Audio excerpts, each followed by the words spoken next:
Today, I want to share something with you that came to me in the most extraordinary way. I was walking past a small shop window, and there in the corner was a little sign that read, "November blessings are waiting." Something inside me just stopped. I stood there on that sidewalk and I felt this warmth spreading through my whole body, and I absolutely knew, that this message was for you and me right now in this very moment. You see, November carries a particular kind of magic, a special frequency that most people miss entirely. They're too busy worrying about what they don't have or fretting about the year coming to an end. But what if I told you that right now, today in this precious month, there are blessings lined up for you that are so magnificent, so perfectly designed for your life, that all you need to do is speak them into existence? What if the very words you're about to learn can command these blessings to rush toward you like a river that's been dammed, stopped for too long, finally breaking free? I'm not talking about wishing or hoping or crossing your fingers and waiting for luck. I'm talking about something far more powerful, something that lives in the invisible realm where all creation begins. I'm talking about the ancient, eternal law that says, your word is your wand, and what you decree with faith and understanding must manifest in your world. The divine appointment of November. Here's what I know to be absolutely true. November is not just another month slipping by. November is your divine appointment. It's the universe leaning in close, waiting for you to speak, waiting for you to claim what's already yours in the spiritual realm. So right now I want you to take a breath with me. Let your shoulders drop, and know that you didn't find this message by accident. You are here because something deep within you is ready to step into a new way of living, ready to command your blessings instead of begging for them, ready to understand that you are not a victim of circumstances, but a creator of your reality. You see, most people spend their whole lives whispering timid prayers into the void, wondering why nothing changes. They ask, they hope, they wish, but they never command. There's a vast difference between the two. When you ask, you position yourself as beneath, as lacking, as someone who must convince the universe that you're worthy. But when you command, you stand as a co-creator.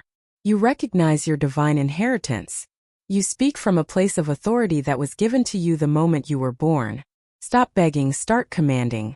Let me share something with you. I once knew a woman who came to me in tears.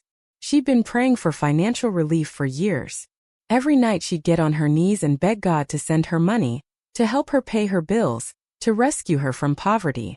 And every month the situation seemed to get worse. Her prayers felt like they were bouncing off the ceiling and falling back down on her head. When I asked her to tell me exactly what she prayed, she said, "I asked God to please help me because I'm so desperate and I don't know what to do." Do you hear it? Every word dripping with lack, with desperation, with powerlessness. She was affirming her poverty with every prayer. So I told her something that shocked her at first. I said, "Stop begging. Start commanding. You are a child of the infinite, and your Father's wealth is your wealth. Claim it." She looked at me like I'd spoken in a foreign language. Command God? Isn't that disrespectful? But here's what most people don't understand. You're not commanding God. You're commanding the spiritual law that governs this universe.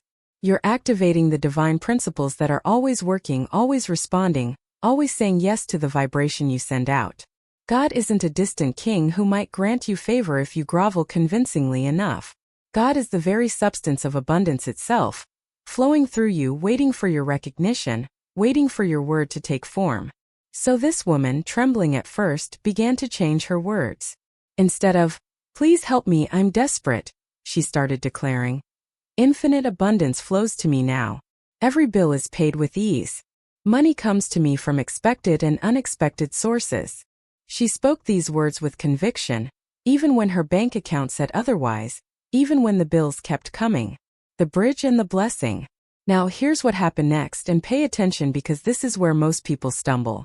About a week into her new practice, she received a call. A company she'd interviewed with months ago, a position she'd completely forgotten about, was offering her a contract. Not full-time employment, but steady project work, enough to cover her immediate needs. Most people would stop there. They'd say, "Oh, how nice. A little job showed up." They'd think it was coincidence or luck or timing. But Linda understood something crucial.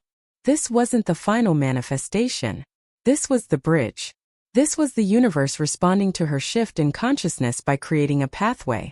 And her job wasn't to cling to this opportunity as her only lifeline, but to keep speaking her word, keep declaring abundance, keep affirming that greater good was flowing to her. She took the contract, yes, but she didn't make it her God. She didn't say, "This contract is my salvation." She said, "This is wonderful and even greater abundance is on its way." Do you see the difference? One closes the door, the other keeps it wide open. Within 2 months she had more work than she could handle. Within 6 months, she had enough saved to create a comfortable cushion. Within a year, she was earning more than she had at the job she'd lost. But here's what really changed: her relationship with money itself. She stopped seeing it as a capricious force that could be snatched away at any moment. She began to understand that supply was infinite, that her word had power, that consciousness creates conditions. The bills that had terrified her became simply pieces of paper requiring attention, not weapons pointed at her heart. When one arrived, instead of panic, she'd look at it and say, "The money for this is already provided." And then she'd watch as the money appeared, sometimes from expected sources, sometimes from places she never could have orchestrated with her limited human planning. The unconscious power of your words. This is what I mean when I talk about the power of the spoken word. Your word is your wand. It's the instrument through which invisible substance takes form in your visible world. You've been given dominion over your own life, not over other people, that's interference and it always boomerangs back, but over your own circumstances, your own health, your own prosperity. This dominion operates through your word. Now I want to show you something that might surprise you. The majority of people use this power unconsciously and destructively. They're constantly decreeing limitation, sickness, and failure into their daily experience. Listen to the average person for 5 minutes. "I can't afford that. I always catch colds in winter. I never get a break. That's just my luck." Every single one of those statements is an affirmation, a decree, a command to the universal supply to manifest exactly that condition. I had a student once who came to me absolutely bewildered. "Florence," she said, "I affirm prosperity every morning, but I'm getting poorer by the day." So I asked her to tell me about her daily life. Within minutes, the truth emerged. Yes, she affirmed prosperity for 10 minutes each morning. But the rest of the day it was, "I can't afford new shoes. This depression is ruining everyone. My husband will never earn enough." She was spending 2 hours affirming lack for every 2 minutes she affirmed supply. And she wondered why the negative won out. You see, it's not enough to speak your word once, and then spend the rest of your time contradicting it. Your word must become your dwelling place. You must live in it, walk in it, breathe it. When the appearance of lack presents itself, and it will because the old thought forms are still dissolving, you don't deny its appearance. You simply refuse to give it power through recognition. Dominion, not denial. Someone once asked me, "But Florence, isn't that just pretending? Isn't that being dishonest?" No, my dear. You're not pretending the problem doesn't exist on the physical plane. You're refusing to accept it as your permanent reality. There's a tremendous difference. When Jesus looked at a blind man, he didn't say, "Oh yes, I see you're blind and that's very real. And we must acknowledge your blindness thoroughly before anything can change."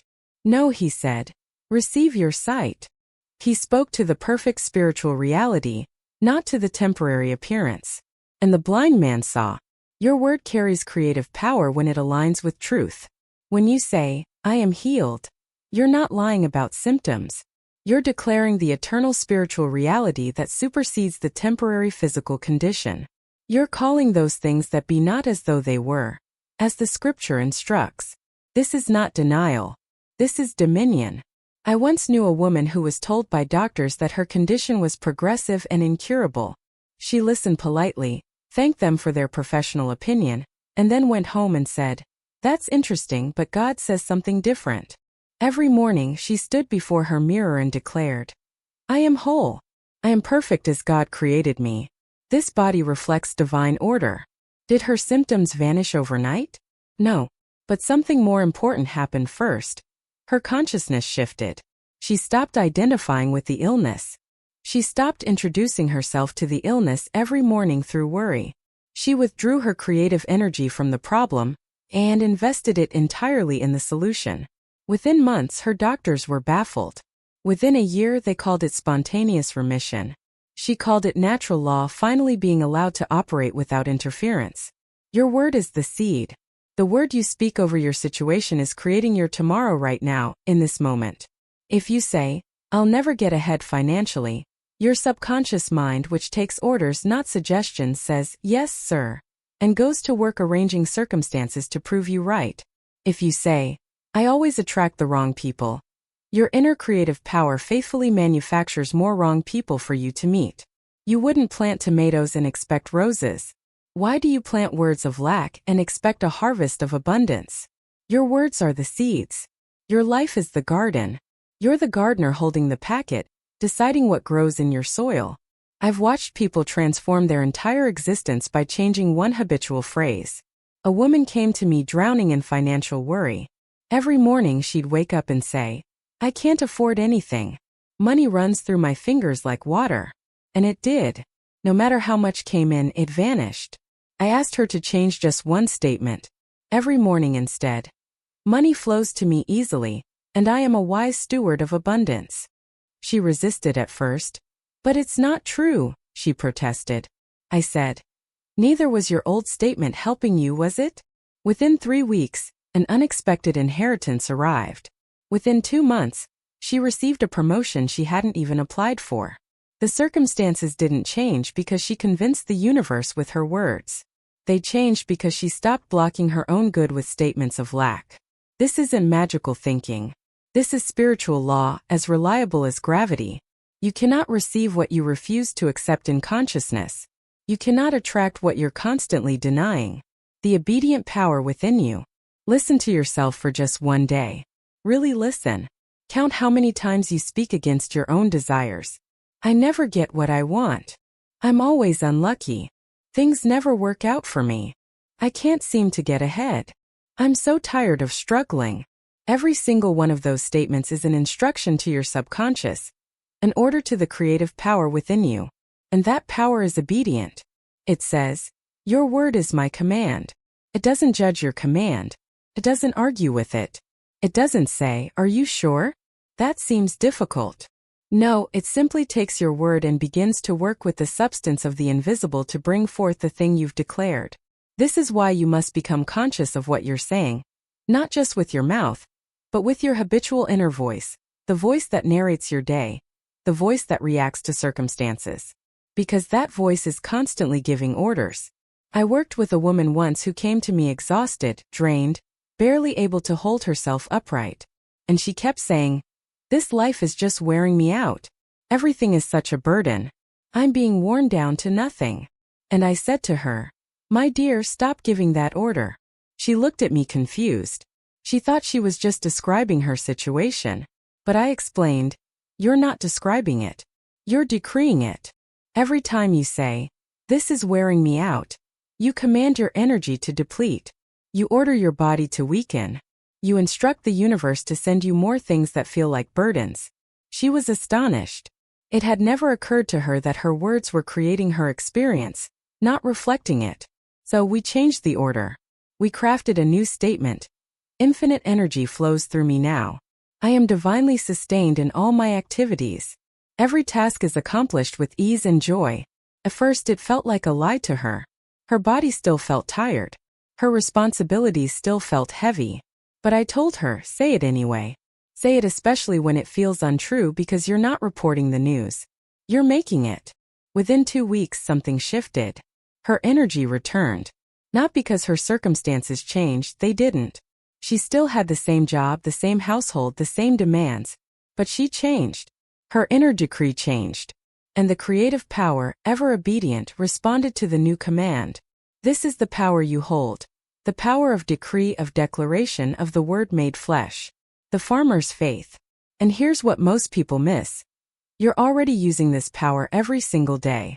You're already decreeing, already commanding, already speaking things into form. The question is, what are you decreeing? Are you decreeing lack or abundance, sickness or health, struggle or ease? Listen to yourself today. Just listen. Notice what you say when something goes wrong. Notice the story you tell about yourself when you're alone. Notice the declarations you make about what's possible for you. Because those aren't casual observations. Those are orders, commands to the universe, instructions to the creative power within you. And that power is always listening, always ready, always saying, "Your word is my command." But here's what most people do. They speak their word once, and then they spend the rest of the day contradicting it. They affirm abundance in the morning, then worry about bills all afternoon. They declare perfect health, then tell everyone about their symptoms. They state they're divinely protected, then panic at the first sign of trouble. You cannot plant a seed and dig it up every 5 minutes to see if it's growing. The farmer plants in faith and lets the earth do its work. He doesn't stand in the field saying, "I don't see anything yet. This probably won't work. Maybe I should plant somewhere else." Your word is the seed. Your faith is the soil. And your patience is what allows the harvest to come. The unseen catching up to the spoken. I worked with a woman who was demonstrating a new home. She spoke the word clearly. She saw herself in that home. She thanked God for it. And then nothing seemed to happen. Weeks went by. She heard about other homes. None of them right. Her family questioned her. Her mind started to whisper, "Maybe you were foolish. Maybe it's not coming." But she had learned the secret. She held steady. She refused to take back her word. She said to me, "I will not contradict what I have spoken. If God said it is done, then it is done, whether I see it yet or not." And here is what I told her, what I tell you now.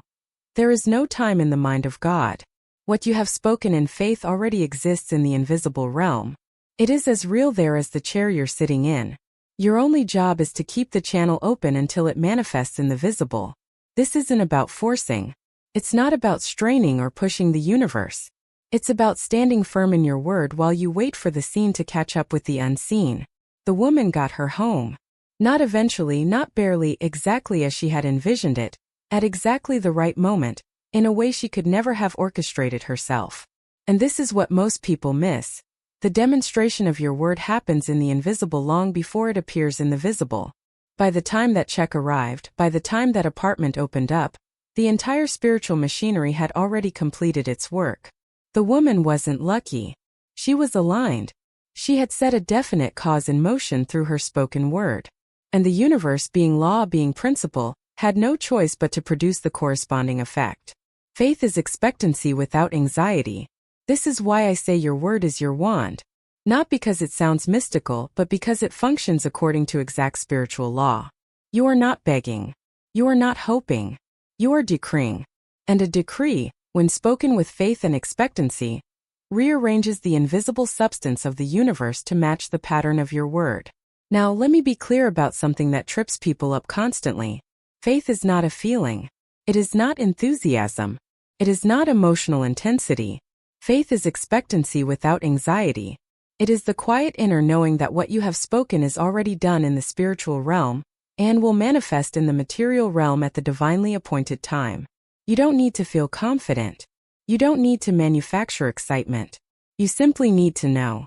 And knowing comes from practice, from speaking your word and then standing calmly watching it come to pass. I once worked with a man who had been unemployed for months. He was terrified. Every bill felt like a threat. Every interview that went nowhere felt like proof that he was worthless. He came to me frantic, asking me to tell him what affirmation to say, what prayer to recite, what technique would finally work. And I said to him what I'm saying to you now. Stop treating your word like a magic trick. Your word is law. Speak it once with conviction, then let it go. He looked at me like I'd lost my mind. Once, he said. But I've been saying affirmations for weeks. Yes, I told him. And every time you repeat them desperately, you are affirming the lack, not the fulfillment. You are saying, I don't have this yet, so I must keep begging for it. Instead, I gave him one statement. Simple, clear. Infinite intelligence now reveals to me my perfect work in my perfect way for my perfect pay. He was to say it once in the morning with full expectancy, and then go about his day as though the job was already secured. 3 days later, he received a call from a company he'd interviewed with months prior. A position he'd completely forgotten about. They'd restructured. They wanted him. The salary was more than he'd even dared to ask for. He sat there staring at the email, and his first thought wasn't celebration. It was, Of course, because I finally stopped choking the life out of this. The courage of commitment. You see, most people think surrender means you stop wanting things. That's not it at all. Surrender means you stop strangling your desires with your fear. You stop white-knuckling the outcome. You stop checking your phone every 5 minutes like a detective trying to catch your manifestation in the act of not appearing. When you truly surrender, you're saying, I've done my part.